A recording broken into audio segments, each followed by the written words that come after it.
Have you ever felt like your life was following a path already laid out for you? It's a feeling as old as humanity itself. This idea is called destiny. It's the belief that our lives, from the first breath we take to the last, are part of a grand, mysterious design. We can't see this design. We can't touch it. Yet, many ancient cultures believed it was as real as the sun in the sky. They imagined destiny as something woven, something measured, something ultimately decided by powers far greater than any mortal king or hero. This powerful force wasn't just a random occurrence, it was controlled.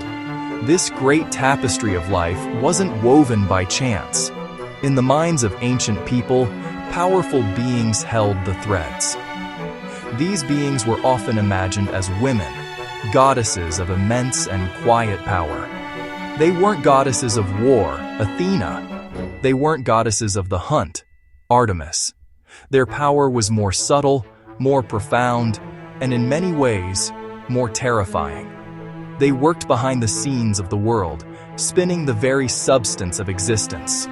Their workshop was the universe, and their materials were the lives of gods and men. Their decisions were absolute and couldn't be changed by prayers or sacrifices. Imagine a single thread, glowing with a faint light. This thread represents a life. It's long for some, tragically short for others. It might be bright and golden for a king, or plain and ordinary for a peasant. Now imagine three ancient women, sitting together in a quiet, shadowy place. One spins this thread from a spindle. Another measures its length with a serious, knowing look. And the third, holding sharp, shining scissors, prepares to make the final, irreversible cut. This powerful image captures the essence of how ancient people viewed destiny. In the sunny lands of ancient Greece, these powerful goddesses were known as the Moirai. Their Roman name was the Fates. They were three sisters, ancient and stern, whose decrees were feared even by Zeus, the king of the gods. Clotho, Lachesis, Atropos. Clotho, the spinner, spun the thread of life at a person's birth. She set each new life in motion.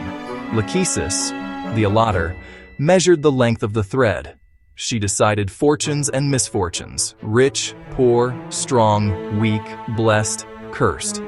Atropos, the unturnable, when the thread reached its length, she cut it, swift, final, and absolute. Far to the north, in cold, misty lands, a similar trio held sway. The Norns lived at the base of Yggdrasil. They dwelled by the well of Urd, drawing sacred water to nourish the tree. Like the Moirai, they shaped all lives. Urdur, Verdandi, Skuld. They wove destinies into a vast web. Not even Odin could change what they had woven. The power of these goddesses wasn't limited to weaving the present. Their deep connection to the fabric of existence gave them the ability to see what was to come. They were the guardians of prophecy, the original oracles. The Norns weren't just weavers. They were seers. They would appear at the birth of a noble child to declare the life that child would lead. Their pronouncements were specific, setting a hero on his path or sealing a king's doom. This made them beings of immense supernatural power. They weren't bound by linear time. Past, present, and future were intertwined in one tapestry. Skuld, the Norn of the future, was sometimes pictured as a Valkyrie, riding into battle to choose who would live and who would die. Their knowledge was active, ensuring events happened.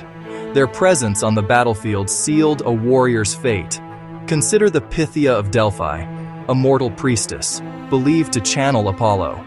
Prophecy linked to divinity. The goddesses of fate didn't need a channel. They were the source. Their magic was inherent. They didn't just foresee, they decided. Their whispers were facts, echoes of what had already happened. This power was awe-inspiring and terrifying. It implied that free will was an illusion. A hero's struggle might be in vain. Oedipus is the tragic example. He was told he would kill his father and marry his mother. He tried to run from his fate, but every step brought him closer. The decree of the fates was inescapable. Their existence provided a framework for a chaotic world. They were the ultimate reason, the final word in the story of every living thing. The people of the ancient world looked upon these goddesses with a unique mix of emotions. There was a deep respect. These beings held the order of the cosmos in their hands. They were older than the gods, their power more fundamental. Without them, there would be no life, no death, no story to tell. They weren't worshipped with festive joy, but with solemn, quiet reverence. Alongside this respect was a deep, lasting fear. The finality of their shears, terrifying. No wealth, power, or piety could save you if Atropos cut your thread. This fear wasn't hatred. The fates weren't evil. They were simply impartial. Fear of absolute power and mortal helplessness. Mysterious, distant, uninterested in divine squabbles. Rare in myths, when present, silent and relentless. Like the laws of nature, as inevitable as gravity and the rising sun. At Helgi's birth, the Norns wove a glorious destiny, victory and fame, but finite. Meliger lived by a hidden log. When it burned, he died. Known fate is not avoided fate. Their image endures in art and language. Thread of life, destined to be.